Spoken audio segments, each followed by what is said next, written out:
Tanungin kita, Mr. Rambo Talabong, puso sa puso. Kung nag-research ka, saan ka dinala ng research mo? Ha? Saan ka dinala ng research mo? Gumawa ka pa ng documentary, tapos i-delete mo na lang man din. Kumalat na sa social media. That's why this is already our subject matter. Okay? Yung sinasabi mo na yung hindi nakapagtapos, did not learn research or go deep into the country's history, parang pinamumukha mong ikaw ay nakapagtapos, tanungin kita. Ha? Hindi mo ba alam na sa principle of assumption and probability, ang daming hindi po nakasulat kaysa sa nakasulat? Maniwala ka sa isang libro ng kasaysayan na pinaniniwalaan mo? Masyado kang political dong. Masyado kang halata that you are discontented and you are really bitter at hindi ko nakikita yung pagiging journalist sa katauhan mo. I am very sorry for that. Hindi ako makipag-argue sa iyo because gusto ko na ipamukha na hindi ka journalist. Kasi pinaniniwalaan mong journalist ka. Why? Because you are a graduate of AB Communications or AB Mass Communications. Ganon? Kung sinasabi mong wala silang kakayahan magsuri, wala silang kakayahan mag-research sa malalimang pag-research sa kanong kasaysayan ng bansa natin, sino nagturo sa iyo yung malalim na kasaysayan ng bansa na yan? Sino nagturo sa iyo? Yung taong pabor lang sa kanila? Ako, ordinaryong tao lang ako dong. Pero hindi ko naniniwala sa history na kung anong binasa ko. Alam mo kung bakit? Puro kasamaan ng administrasyon na hindi ninyo gusto. My God, for Diyos por Santo. Kulang ka pa dong. Ikaw yung taong manlalait. Ha? Manlalait ka. Di ba? Manglalait ka. Kayo na mga nanonood dito sa akin, hindi nyo yan mararamdaman dahil hindi kayo vlogger. Ha? Hindi nyo mararamdaman kung ano yung nararamdaman namin. Dahil ako personally, nasaktan ako because I am a vlogger by, of course. I claim myself as a vlogger defender of BBM. Very clear, oh. Oh? Oh, may vlogger nga si Isko eh. Nakapagtapos nga eh. Pero parang walang kwentang pinagsasabi. Tama, di ba? Kaya wag mong maliitin yung mga vlogger na hindi nakapagtapos. Sobra ka. Tapos sabihin mo sa amin ngayon na yung mga hindi nakapagtapos, vulnerable to disinformation. Ang problema sa inyo, Rambo Talabong, kapag kayo ang magsabi, akala nyo katotohanan. Kapag against sa prinsipyo ninyo, kasinungalingan na. Ang linis naman ninyo, talino naman ninyo, brilliant naman kayo. Saan kayo nag-graduate? Believe na kayo kung saan kayong university nag-graduate? Ako hindi ako kung sa University of the Philippines ka nag-graduate, iba, believe ako sa iba. Pero kung ganyan ang klaseng utak mo, mawala ang believe ko sa'yo. Parang graduate ka sa UP. Alam mo, unhan sang pangpang. Or unhan sang patyo. O unahan sa punta. Ha? Ano kay? Ano nangyari sa'yo dong? Nasilaw ka sa kung ano yung kasikatan mo dyan sa Rappler? Nasilaw ka dahil sa profession mong media ka? You are one of the disgrace sa media industry kapag ganun ka dong. Pag ipagpatuloy mo yan, ay nako, masama ka sa kasaysayan ng mga walang kwentang mamamahayag. You underestimate vloggers who are not able to finish high school. Alam mo, sa totoo lang dong, kung wisdom lang pag-uusapan, mas maniwala pa ako sa mga hindi nakapagtapos kaysa sa mga katulad ninyong nakapagtapos na manghamak lang ng kapwa ninyo. Pwede ba mag-aral muna kayo ng tinatawag na pagyakap sa prinsipyo ng makatao na pag-uugali? Itong mga followers ko, hindi nila ito alam. Magsabi, ano gid Sir Glenn ang ginapanggalaiti mo? Isa din ako doon sa mga vloggers, alangan na hindi ako magsagot. Most of vloggers, hindi man pinangalanan, but we need to answer this. Kasi sabi niya, anong sabi sa statement ni Rambo Talabong? Again, ipakita ko sa inyo. Ha? Anong sabi mo? Ano ito? Itsura ni Rambo Talabong, oh. Anong sabi? Because most Marcos vloggers come from the poor. Dahil kuno sa karamihan sa mga vloggers ni Marcos galing sa mahirap, karamihan sa kanila ay hindi po kaya na makapagtapos ng high school. Wow! Sa bagay, pero alam mo, ang daming mga mahihirap dong na nakapagtapos ng pag-aaral dahil nagsikap sila. Ha? Naging working students sila. Ha? Nagmamakaawa sila para lang pagkatiwalaan sila na makapagtapos. That's why don't underestimate them dong. Ganito, they did not learn research or go deep into the country's history. Bakit? Ano ba kalalim na kasaysayan ng bansa ang naano mo na, nasisid mo na, Mr. Rambo Talabong? Sige daw be, ipaliwanag mo yan sa national media. Total, matapang ka mang magpahiya at mag-underestimate. Anong sabi mo? Dahil hindi nakapagtapos itong mga vloggers na ito ni Marcos, dahil hindi po nakapagtapos, hindi nila kaya makapagtapos dahil galing sila sa mga mahihirap, hindi sila marunong, hindi nila natutunan na magsisid sa kung ano ang tunay na kasaysayan ng bansa. Kaya nga sabi mo, making them vulnerable to disinformation. Anong akala mo sa amin, tanga na paniwalaan namin yung mga disinformation? Ako, for example, galing ako sa mahihirap. Anong tingin mo sa akin? Ang problema lang, nakapagtapos ako. Pero hindi pwedeng maliitin yung mga hindi nakapagtapos. O, anong tingin mo pala sa amin? Dahil hindi kami media. Ibig sabihin, naniniwala kami sa disinformation? Ngata ka pala before becoming disinformer themselves. So, ano ibig sabihin, anong tingin mo sa amin? Nagpapakalat ng fake news? So, ibig sabihin, kayo na mga nasa media, kagalang-galang kayo at nagsasabi kayo ng katotohanan? Anong klaseng argument yan? Kahit nasa ang debate, mapapahiya ka yan kasi alam mo kung bakit? I-lecture mo, titingnan ng tao. Kami lecturean mo ng tunay na kasaysayan ng bansa. Makinig kami sa iyo. Aber, diyan malalaman kung gaano ka kagaling. Alam mo sa totoo lang, bata ka pa dong. Kung saan ka man nag-graduate na universidad, kung saan ka man kukuha ng kakapalan ng mukha mo para sabihin mo na itong mga hindi nakapagtapos na mga vlogger ni Marcos, vulnerable sa disinformation. Anong tingin mo sa kanya? Kayo lang mga nakapagtapos ng isip?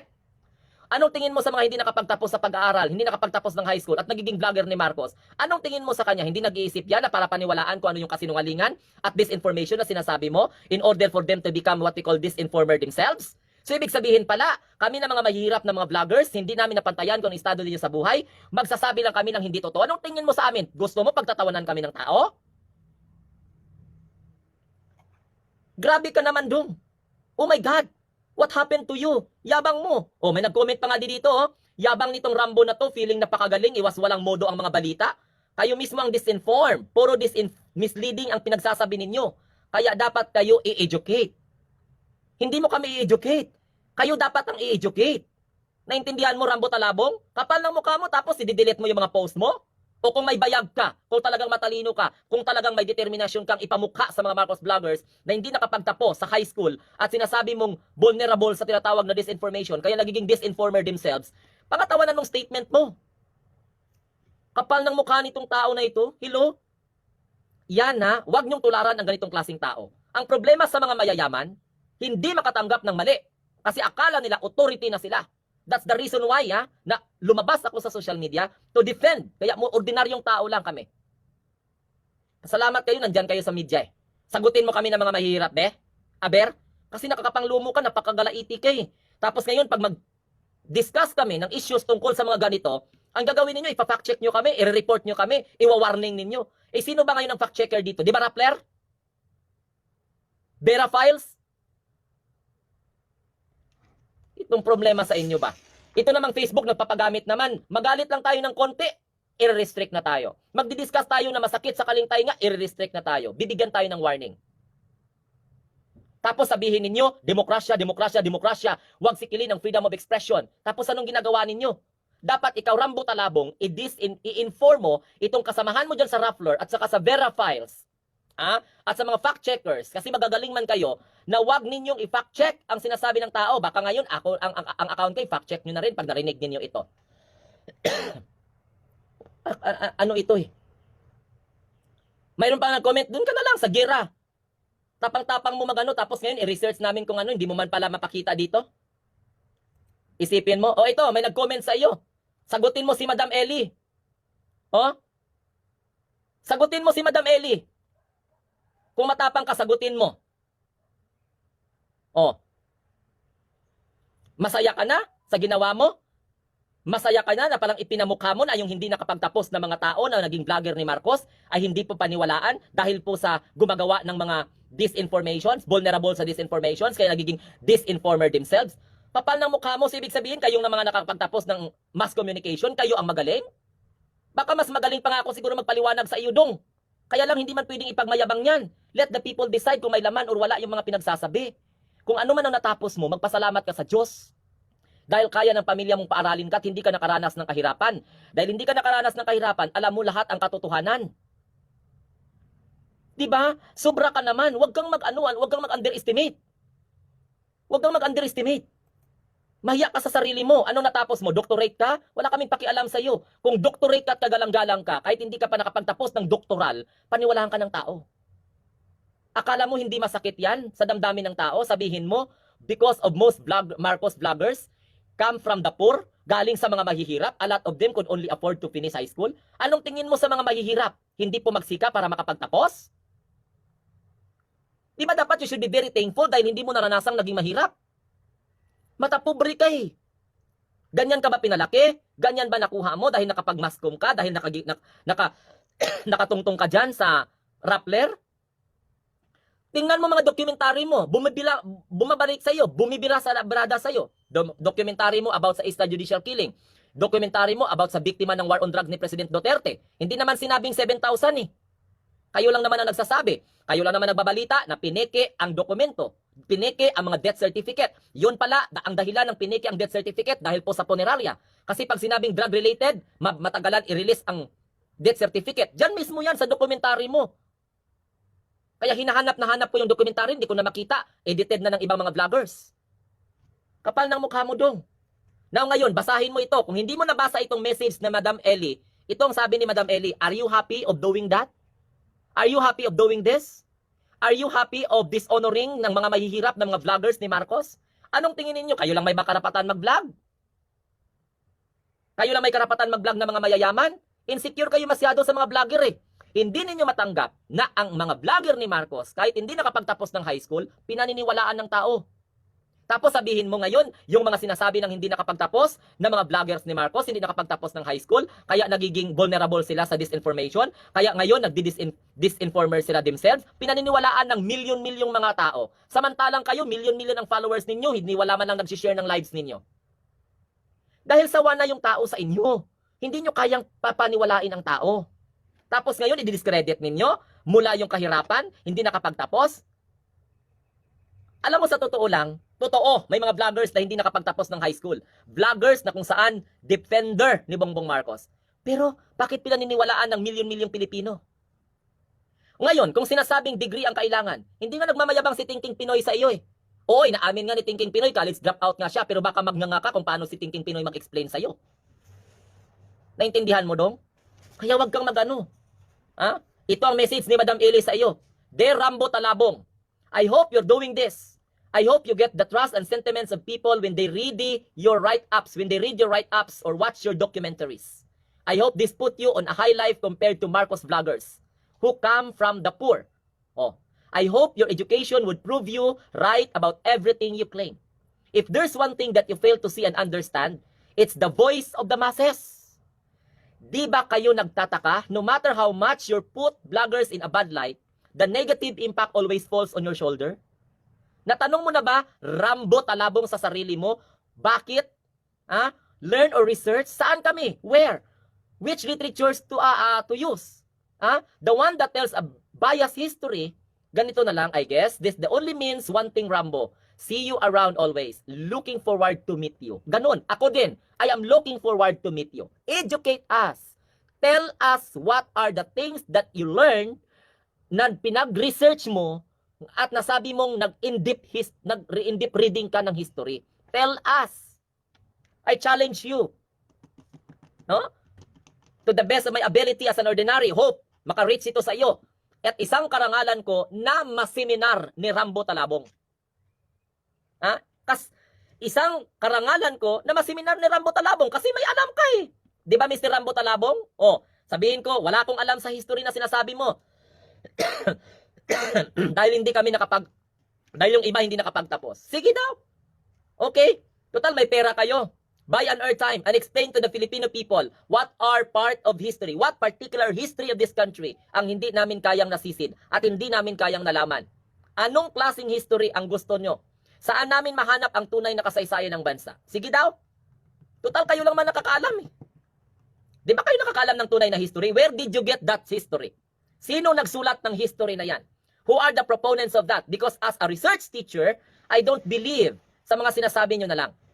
As a research teacher, I always look who is the proponent of that literature that I reviewed before believing the substance of that literature I reviewed.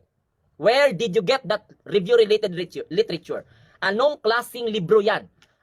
Sino ang nagsulat ng kasaysayan na pinaniniwalaan ninyo ng mga nakapagtapos sa mga hindi na unawaan ng mga vloggers ni Marcos na hindi nakapagtapos dahilan po sa kahirapan? Ikaw talaga, Mr. Talabong ka, pinapainit mo yung ulo namin eh. Oh? Sa kakapalan ng mukha mo, didelete mo yung mga ano mo eh. Tapos kagagaling-galing mo. Oh? Mga message mo, direct to the point. Kayo ang kasinungalingan na kaagad.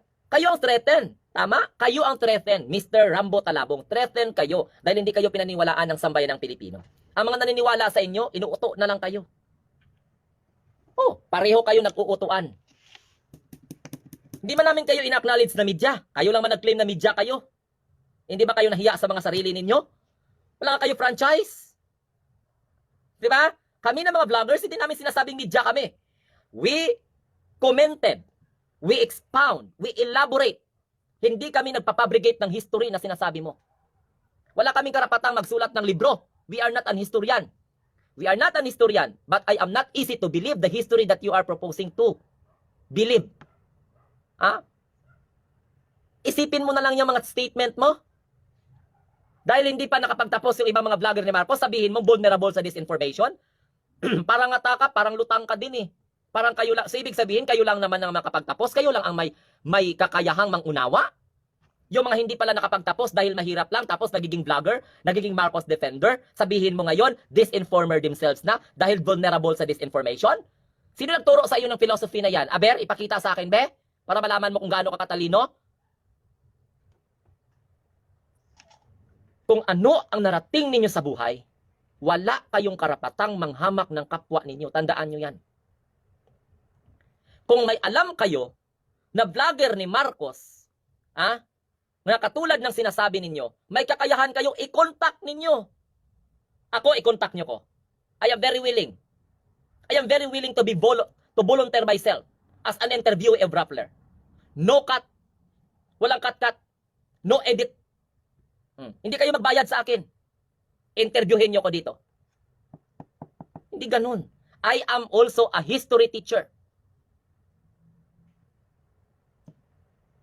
Pero ang pinaniniwalaan ko as an history teacher, alam mo kung ano? Mas maraming hindi nakasulat kaysa nakasulat. Ang pinaniniwalaan nyo ng Rambo Talabong yung nakasulat. Pero yung kwento ng taong nandyan mismo sa history, hindi nyo pinaniniwalaan. Sino ba professor mo sa history dong? The knowledge of your professor, where did he came from? Where that knowledge came from? Where their knowledge came from?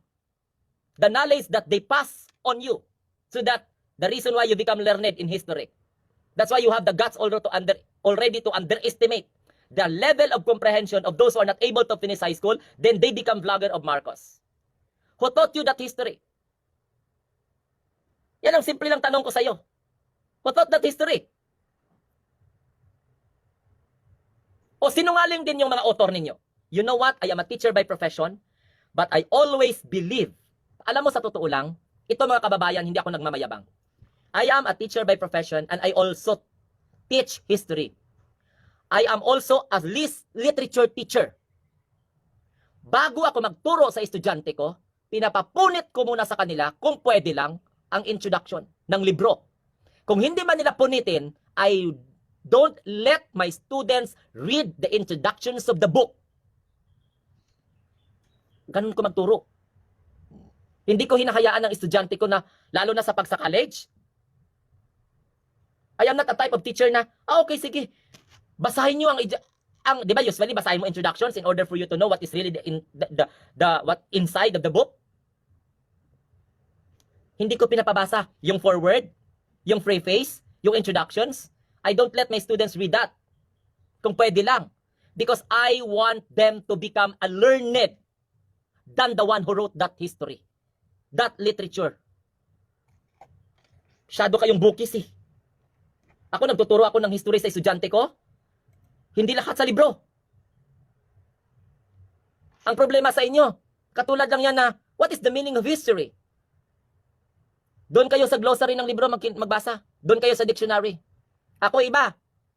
If I have 50 students, I solicit 30 or 25 words that can associate to history. Sasabihin ko sa estudyante ko, okay, magbigay ng isang salita kapag narinig ninyo ang salitang history. And after that, ilisista yan sa board. Out of the 25 words, pinapaporma ko sila ng pangungusap. Pagdudugtong-dugtungin nila yan. Diyan sila makakabuo kung anong tunay na kahulugan ng kasaysayan.